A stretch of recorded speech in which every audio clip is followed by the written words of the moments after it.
हम बात करेंगे कि हनुमान चालीसा जो है वो किस तरह से लिखी गई थी। हनुमान चालीसा का जन्म कहाँ से हुआ था, हनुमान चालीसा की शुरुआत कहाँ से हुई थी। तो वीडियो के अंत तक बने रहिएगा क्योंकि काफी ज्यादा इंटरेस्टिंग और रोचक विषय है। आपको जरूर ये विषय सुनकर अच्छा रहेगा। भगवान हनुमान की कृपा आपके ऊपर सदैव बनी रहे और आपकी जो भी मनोकामनाएं भगवान हनुमान जरूर पूरी करें। चलिए वीडियो को हम स्टार्ट करते हैं। तो देखिए, जब भगवान राम ने रावण को हरा दिया था और रावण को हराने के बाद जब वो वापस अयोध्या आ गए थे, तब महर्षि वाल्मीकि ने उनके इस बहादुरी के जो कार्य था उसकी प्रशंसा करने के लिए रामायण की रचना करनी शुरू कर दी थी। अब यहाँ पर जो वाल्मीकि महर्षि थे वो रामायण की रचना कर रहे थे, उसके साथ में ही जो हनुमान जी थे उन्होंने भी भगवान की बहादुरी की जो व्याख्या है करने के लिए किष्किंधा के पर्वतों के ऊपर अपने नाखूनों से रामायण लिखनी शुरू कर दी थी। अब जो हनुमान जी जो रामायण लिख रहे थे अपने नाखूनों से, उसको उन्होंने हनुमंत रामायण का नाम दिया था। और जो महर्षि वाल्मीकि रामायण लिख रहे थे वो उन्होंने नॉर्मल रामायण के रूप में वो लिखी जा रही थी। अब जब भगवान वाल्मीकि ने वो अपनी रामायण लिख ली, रामायण पूरी कर ली, तब भगवान वाल्मीकि ने सोचा कि ये जो रामायण है ये मैंने कैसी लिखी है, इसे किसी न किसी को पढ़ाना चाहिए ताकि वो बता सके कि ये जो रामायण मैंने लिखी है वो कैसी है। तब जो महर्षि वाल्मीकि थे वो भगवान शिव के पास कैलाश पर्वत चले गए थे और कैलाश पर्वत जाकर वो अपनी जो रामायण है उन्होंने भगवान शिव को दिखाने का संकल्प लिया था। अब जब महर्षि वाल्मीकि जो थे वो वहां पर पहुंचे, कैलाश पर्वत पर पहुंचे, तो उन्होंने क्या देखा कि जो हनुमान जी हैं उन्होंने अपनी जो रामायण है वो पहले ही, जो हनुमंत रामायण थी वो पहले ही उन्होंने भगवान शिव को दिखा दी थी। और भगवान शिव जो थे वो उस हनुमान जी ने जो रामायण लिखी थी उसकी बहुत ही ज्यादा प्रशंसा भी कर रहे थे और बार बार भगवान हनुमान की प्रशंसा में भगवान शिव चार चांद लगा रहे थे। तो ये सब देखने के बाद में जो महर्षि वाल्मीकि थे उनका जो विश्वास था, जो आत्मविश्वास था, वो थोड़ा सा कमजोर हो गया था और वो थोड़े से उदास हो गए थे और वो अपनी जो खुद की रामायण लिखी हुई थी वो शिव भगवान को दिखाए बिना ही वापस जाने वहां से लग गए थे। अब जब महर्षि वाल्मीकि वापस जाने लगे वहां से, तब हनुमान जी ने महर्षि वाल्मीकि को वापस जाते देख लिया।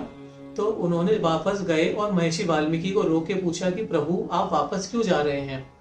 तब महर्षि वाल्मीकि ने बोला कि हनुमान जी, तुमने जो रामायण लिखी है, तुम्हारी रामायण के सामने तो मेरी रामायण कुछ भी नहीं है और मेरी रामायण की तो यहाँ पर अवहेलना हो चुकी है। मेरी रामायण की तो यहाँ पर कोई भी पूछ ही नहीं है क्योंकि तुम्हारी रामायण की तो इतनी ज्यादा तारीफ हो रही है, तो मैं अपनी रामायण लेकर वापस जा रहा हूँ। तो ऐसा सुनकर हनुमान जी जो थे वो बहुत ही ज्यादा शोक में आ गए। हनुमान जी को बिल्कुल अच्छा नहीं लगा।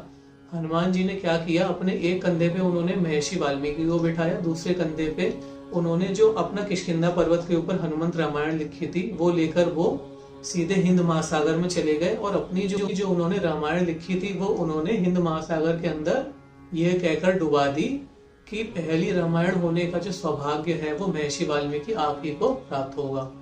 और उन्होंने ये कहकर अपनी जो हनुमंत रामायण थी जिन्होंने उन्होंने नाखूनों से लिखी थी वो पानी के अंदर बहा दी।